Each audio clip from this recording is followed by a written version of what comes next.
Olá, estamos iniciando a série de entrevistas especiais com os senadores eleitos para o período de 2011-2019.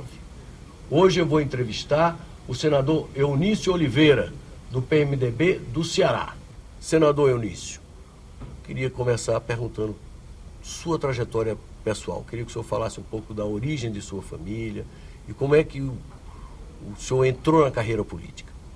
Bom, eu sou filho de agricultor, né, nasci num sítio, numa pequena cidade do interior do Ceará, minha querida Lavras da Mangabeira, e saí de casa muito cedo. Eu saí de casa, tinha 13 anos de idade, entre 12 e 13 anos, e fui para Fortaleza.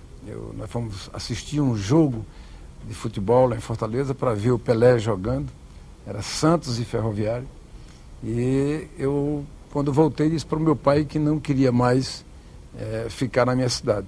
Você é uma criança, você não pode sair daqui como uma criança. Eu disse, mas eu quero ir para Fortaleza, eu vou procurar ser gente. Aqui o espaço é muito limitado.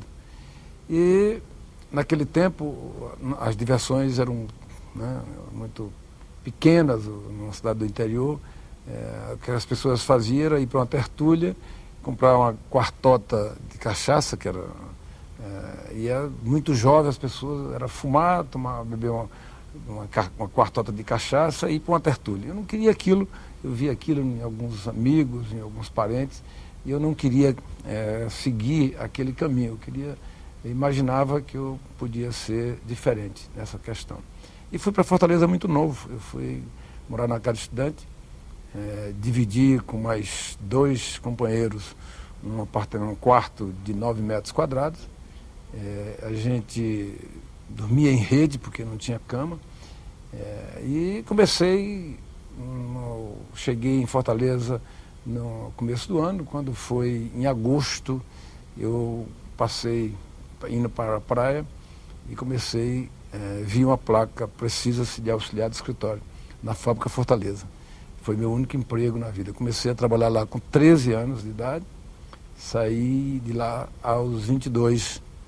Foi a minha única participação como empregado que eu tive na vida. Aprendi muito com um cidadão chamado Ivens Dias Branco, e naquela época veio o entusiasmo, né, quando a gente tinha o entusiasmo estudantil de enfrentar a ditadura militar. E eu me tornei, com menos de 1 ano e meio que eu estava na casa estudante, eu fui candidato e me tornei o seu presidente. E a casa era vinculada ao CEL. Eu lembro que a gente saiu um dia... CEL era o centro universitário. Universitário. A gente saiu um dia, a gente tirava a camisa, aquela camisinha de meia, a gente tirava a camisa, amarrava, o símbolo era amarrar a camisa no punho, e ali a gente sabia que era alguém da liderança estudantil. E nós libertamos ali a casa estudante. E me tornei o presidente da casa durante algum tempo. E seu pai já era político? Já fazia política? Bom, eu sou de uma família, a minha família, nós tínhamos 2 lados na família, né? Nós era uma família tida como família importante, os nossos parentes, inclusive, tinham sido vice-presidente da província do Ceará, quando o Ceará era província.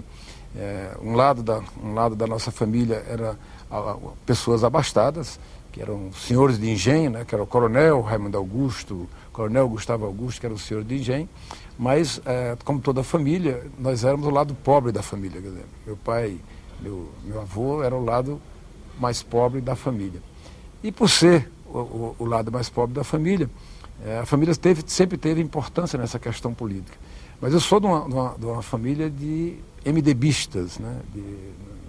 Minha família era do PSD, e na sequência do PSD nos tornamos MDBistas e depois PMDBistas. Meu pai foi candidato pelo MDB, pelo Modebra, não era nem MDB, era Modebra naquele tempo. Depois a minha irmã... Candidato a quê? Meu pai foi candidato naquela época, teve a ousadia de ser candidato a vereador no interior pelo Modebra, quando ninguém queria ser... Ninguém queria ser, nem podia imaginar ser oposição. E eu vim para essa luta política estudantil, e um dia, tem até uma história engraçada nisso, que um dia eu cheguei em casa e recebi uma correspondência e reclamei para meu pai por que meu nome era Eunício. né? Nascido no interior do Ceará, eu podia ter sido Severino, Pedro, João, Manel, Antônio, Benedito, qualquer nome, não Eunício. Aí eu estava com uma carta que eu tinha recebido, Eunice, né? E a reclamação era exatamente essa. Aí ele disse que era para que eu tivesse o sentimento que eu ia ser diferente. Já que eu queria ser diferente naquela família, ele escolheu esse nome porque eu nunca ia poder dar um cheque sem fundo, porque eu não tinha homônimo. Então, essa história se confunde. Então, nós somos de uma família de políticos. Senador, nós vamos interromper um momento e no próximo bloco nós vamos conversar com o senador Eunício Oliveira sobre os problemas do Brasil. Até o próximo bloco.